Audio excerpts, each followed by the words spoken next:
Hello बच्चों, let's read this question. So this question says the frequency of radiation emitted when the electron falls from n equals to 4 to n equals to 1 in a hydrogen atom will be given है आपको ionization energy of hydrogen atom and H Planck constant की value भी आपको given है और A option है आपके पास 1.54 multiplied by 10 raised to the power 15 per second, 1.03 multiplied by 10 raised to the power 15 per second, 3.08 multiplied by 10 raised to the power 15 per second and 2 multiplied by 10 raised to the power 15 per second.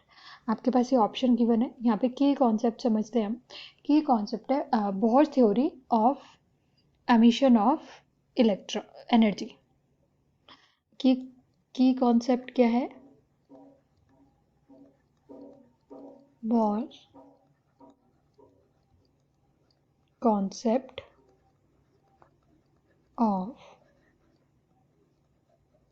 emission of energy of electrons. Bore ने emission of energy के लिए क्या बोला था? जो structure of atom है वो कुछ ऐसा होता है. एक न्यूक्लियस है सेंटर में, फर्स्ट सेल, सेकंड सेल. जो यहाँ फर्स्ट सेल का इलेक्ट्रॉन है, अगर वो सेकंड सेल में मूवमेंट करेगा तो वो कुछ एनर्जी को एब्जॉर्ब करके करेगा, क्योंकि दोनों ऑर्बिट के एनर्जी में डिफरेंस है. तो उसको उतना एनर्जी चाहिए जितना सेकंड ऑर्बिट के इलेक्ट्रॉन्स का है, उतने को अब्जॉर्ब करने के बाद ही वो सेकंड में जाएगा. सिमिलरली अगर कोई इलेक्ट्रॉन सेकंड ऑर्बिट से फर्स्ट ऑर्बिट की तरफ मूवमेंट करेगा तो क्योंकि फर्स्ट ऑर्बिट की एनर्जी कम है तो वो इलेक्ट्रॉन कुछ एनर्जी को एमिट करने के बाद फर्स्ट में मूवमेंट कर पाएगा. तो यहाँ पे आपको n इक्वल्स टू 4 मतलब जो ये वाला ऑर्बिट दिया हुआ है ऊपर वाला, ये फोर्थ ऑर्बिट है और सेकेंड वाला जो है फर्स्ट में वो मूवमेंट कर रहा है. तो इसके लिए आपको कैलकुलेट करना है फ्रीक्वेंसी ऑफ रेडिएशन. हमें ionization of energy of hydrogen already given है. इसके लिए बोर का फॉर्मूला है. बोर का फॉर्मूला क्या है? En equals to -2.18 multiply by 10 raise to the power -18 joule per atom. ये आयनाइजेशन एनर्जी ऑफ हाइड्रोजन है और ये डिपेंड करती है नंबर ऑफ ऑर्बिट. नीचे क्या हो जाएगा? n square. तो सबसे पहले हम एनर्जी डिफरेंस कैलकुलेट कर लेते हैं E4 एंड E1 के बीच में. फोर्थ ऑर्बिट और सेकेंड ऑर्बिट की कितना एनर्जी उसको एमिट करना होगा इलेक्ट्रॉन को. सो यहाँ से हम कैलकुलेट करते हैं. पहले E1 कैलकुलेट करते हैं. n की जगह हमें क्या फिल करेंगे? 1 -2.18 multiply by 10 raise to the power -18 by 1 square joule per atom. ये इसको जब कैलकुलेट करेंगे तो कैलकुलेशन के बाद कितना आएगा? सेम रहेगा, -2.18 multiply by 10 raise to the power -18 joule per atom. अब क्या कैलकुलेट कर लेते हैं? E4, क्योंकि सेकेंड ऑर्बिट हमारा क्या है? E4. तो यहाँ हम क्या पुट करेंगे? E4 equals to -2.18 multiply by 10 raise to the power -18. n की जगह क्या आ जाएगा? 4 स्क्वायर जूल पर एटम. इसको जब कैलकुलेट करेंगे तो इसको क्या मिलेगा? क्या कैलकुलेशन आ जाएगी? 1.36 multiply by 10 raise to the power -18 joule per atom. अब क्या कैलकुलेट करते हैं? Delta E. डेल्टा ई क्या है?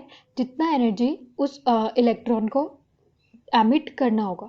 ये जितना फोर्थ से फर्स्ट की तरफ मूवमेंट करने के लिए जो एनर्जी एमिट करेगा, तो वो हम डेल्टा ई से कैलकुलेट कर लेते हैं दोनों एनर्जी डिफरेंस से. E4 माइनस E1 ये हो जाएगा -1.36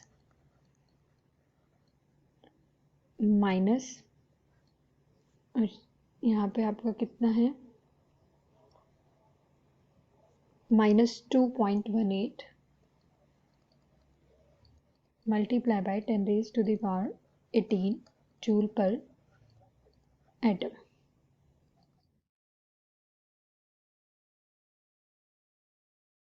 ये minus minus plus joule per atom. तो आपके पास जो एनर्जी आएगा ये प्लस में है बड़ी डिजिट, तो इसको जब हम सॉल्व करेंगे तो कितना आ जाएगा? 2.04 multiply by 10 raise to the power -18 joule per atom. अब फ्रीक्वेंसी हमें कैलकुलेट करना है। फ्रीक्वेंसी और जो एनर्जी है उसके बीच में क्या रिलेशन होता है? Frequency equals to delta E by H. H यहाँ पे क्या है? प्लैंक कांस्टेंट, जिसकी वैल्यू हमें गिवन है, जो एक फिक्स्ड वैल्यू होती है। वैल्यू हमें गिवन है 6.625 मल्टीप्लाई बाय 10⁻⁻⁻34 जूल सेकेंड। और डेल्टा ही ऑलरेडी हम कैलकुलेट कर चुके हैं, तो इन वैल्यू को पुट कर लेते हैं और अपना आंसर फाइंड आउट करते हैं। 2.04 मल्टीप्लाई बाय -18 और ये है 6.625 मल्टीप्लाई बाय 10⁻⁻34। ये है जूल पर एटम और ये है जूल सेकेंड। इसको सॉल्व करने पे आपको आंसर फ्रीक्वेंसी क्या मिलेगा? 3.08 मल्टीप्लाई बाय 10⁻15 पर सेकेंड। तो हम आंसर ढूंढ लेते हैं कि कौन सा है। 3.08 मल्टीप्लाई बाय 10⁻15 पर सेकेंड। तो सी ऑप्शन आप देख पा रहे हैं यहाँ पर, ये सही है। So final answer is C, 3.08 multiply by 10⁻15 per second. Hope you understood it well. Best of luck.